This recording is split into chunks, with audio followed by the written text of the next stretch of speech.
Class 10 chapter 14 চারের অঙ্ক। তিন বন্ধু যথাক্রমে 5,000 টাকা, 6,000 টাকা ও 7,000 টাকা দিয়ে অংশীদারি ব্যবসা শুরু করার 1 বছর পর দেখলেন 1,800 টাকা লোকসান হয়েছে। মূলধন ঠিক রাখার জন্য প্রত্যেকে লোকসানের পরিমাণ দিয়ে দেবেন বলে সিদ্ধান্ত করেন। তাদের কাকে কত টাকা দিতে হবে। একইভাবে তিন বন্ধুর মূলধনের অনুপাত বার করতে হবে। তারপর এই লোকসান যেটা হয়েছে তাকে ওই অনুপাতে ভেঙে দিতে হবে। তিন বন্ধুর মূলধনের অনুপাত 5,000:6,000:7,000। এখানে শূন্যগুলো সব কেটে দিলে হবে 5:6:7। মোট লোকসান হচ্ছে 1,800।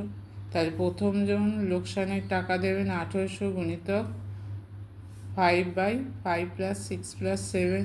1,800 গুণিতক 5-18 কাটাকুটি করে হচ্ছে 100। 100 গুণিতক 5 = 500 টাকা।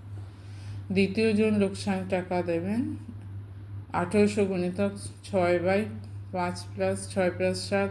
6/18 কাটাকুটি করলে হবে 100 গুণিতক 6 = 600 টাকা।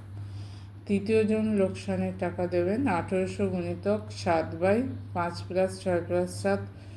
1,800 গুণিতক 7/18। 118 দিয়ে 1,800 গুণ করলে হবে 100 গুণিতক 7 = 700 টাকা।